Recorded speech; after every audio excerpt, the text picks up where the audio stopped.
Ernador, bowing her head, greetings, great Ignis. I am Ernador. Ignis, interrupting, his voice like thunder in the depths of the planet. Ah, a new acolyte. How amusing. You should not have come here, mortal. This realm is not for the likes of you. Ernador, nervously, I mean no disrespect, great Ignis. I have come seeking a boon of wisdom, that I might unlock the secrets of the flames that burn within me. Ignis, laughter like the rumbling of earthquakes. You think to tap the wisdom of the elder gods, mortal. You think to wield the power of the primal fires that forged this world. Ha, you're just a fleeting moment in the annals of time. A brief, flickering flame, soon to be extinguished by the winds of fate. I'll call you Ash, because that's all you'll be soon enough. Ash, I do not seek to wield your power, great one. I seek only to understand the mysteries of the flames, that I might use them to bring balance to the world above. Ignis, balance. Ha, the world above is but a fleeting moment in the annals of time. I have watched civilizations rise and fall, like the ebb and flow of the planet's tides. You mortals are but brief, flickering flames, soon to be extinguished by the winds of fate. Ash, yet, I have heard that you, great Ignis, possess the secrets of the eternal flames. That you have witnessed the birth of stars and the death of worlds. I come to you, humbly, seeking to learn from your wisdom. Ignis, you dare to ask for my wisdom, mortal. You, who would trifle with the primal forces that shape the world. I am not a teacher, nor a mentor. I am a god, ancient and unforgiving.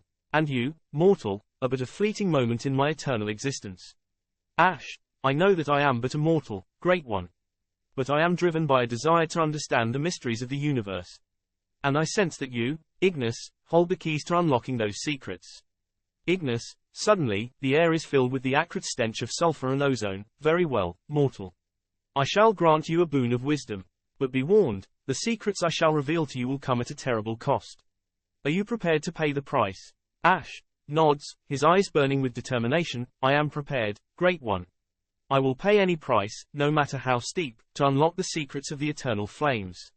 Ignis, laughter like thunder, as the earth shakes and trembles. Then let us begin, mortal. Let us dance in the flames, and see if you have the courage to face the secrets that I shall reveal to you.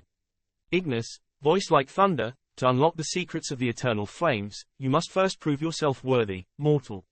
You must demonstrate your willingness to pay the price of knowledge. Ash, eyes burning with determination, I am willing to pay any price, great one.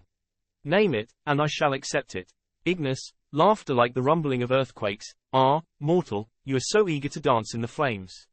Very well, I shall tell you the requirements.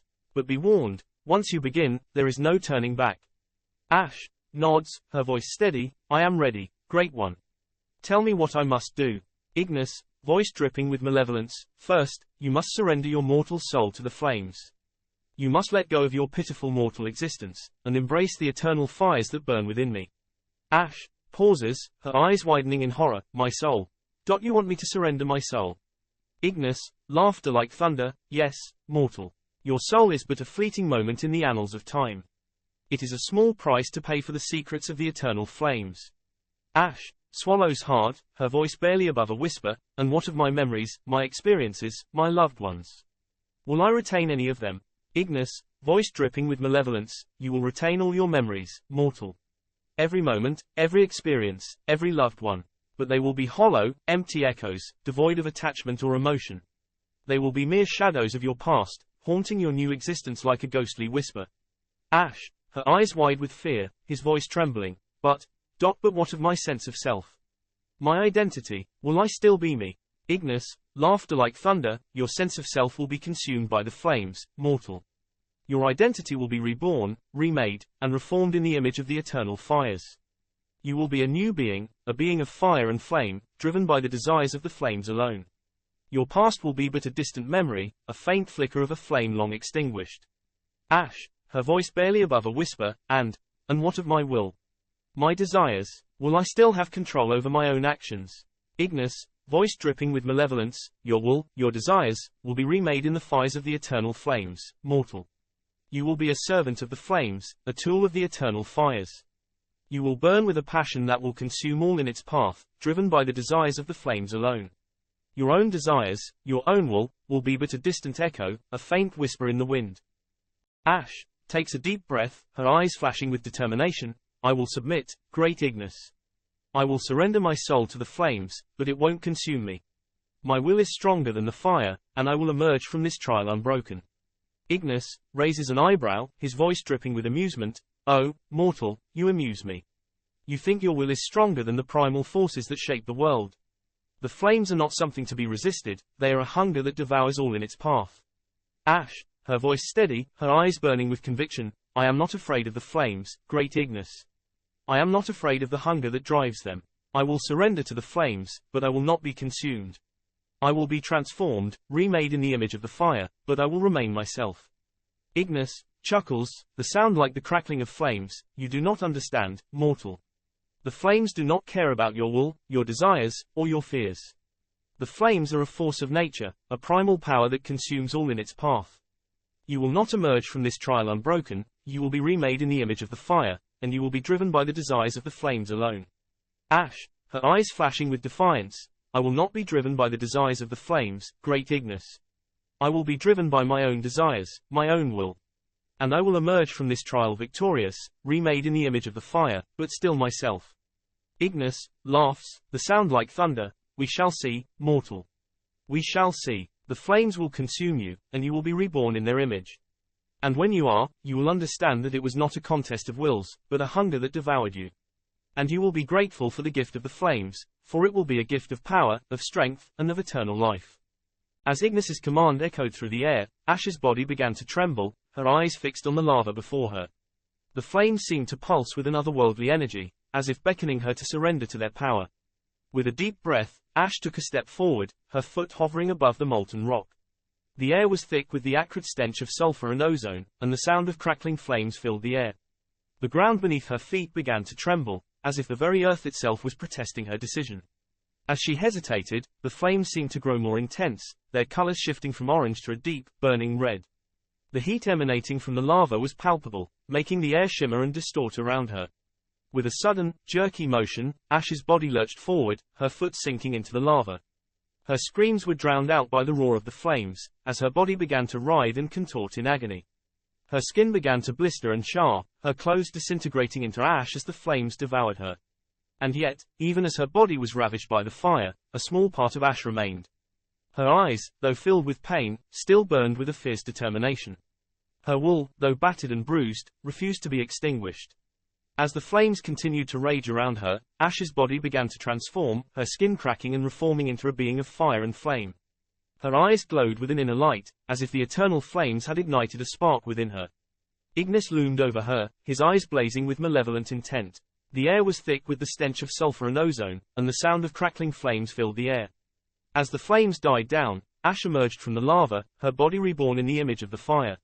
She stood tall, her skin glowing with a fiery intensity, her eyes burning with an inner light. She was naked, her body unmarred by the flames that had consumed her. Ignis gazed upon her, his eyes unreadable. For a moment, he seemed to regard her as a curiosity, a mortal transformed by the power of the eternal flames. Then, his expression shifted, and he nodded to himself. Ah, yes, he said, his voice like thunder. An acolyte such as yourself will require attire. Mortals are so fragile, so bound by their petty desires and conventions.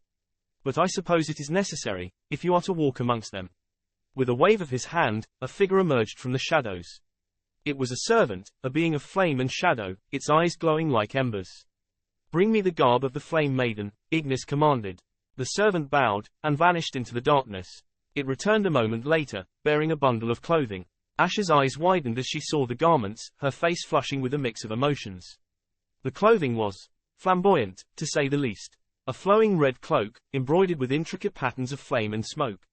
A bodice of black leather, adorned with tiny bells that jingled softly as she moved. And a skirt of fiery orange, its hem fluttering like a flame in the breeze. Ash's eyes met Ignis's, and for a moment, they shared a look of dark humor. It was as if Ignis was saying, "Ah, yes, mortal, you will wear this ridiculous outfit, and you will do it with a smile." With a shrug, Ash donned the clothing, her movements awkward as she struggled to adjust to the unfamiliar garments. The bodice was tight, the skirt was short, and the cloak was heavy with the weight of the flames.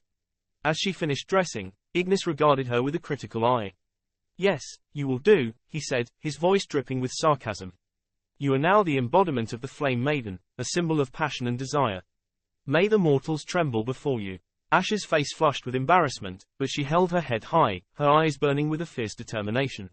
She knew that she had been transformed, reborn in the image of the fire.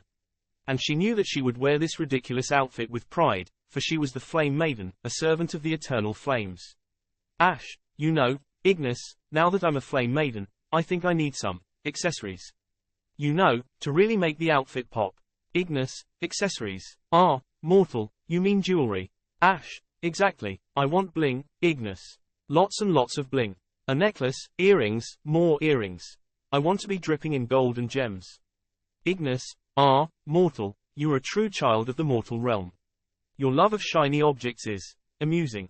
The mortal's fascination with trinkets and baubles is quaint. Very well, I shall indulge your whims, Ash. As you travel the lands in my name, you will need something to barter with, and these accessories will serve as a suitable currency.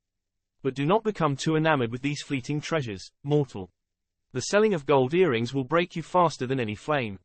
Answer, I shall bestow upon you these baubles. Wear them proudly, Flame Maiden, but do not forget that they are but a small part of the grand tapestry of existence. Your true power lies not in the trinkets that adorn your body, but in the flames that burn within your soul. But for now, enough of this frivolity. The training begins in the morning, and I will not have you distracted by such petty indulgences. You have a path to walk, mortal, and I will not have you falter. The fires of the elder gods will guide you, and you will learn to wield them with precision and power.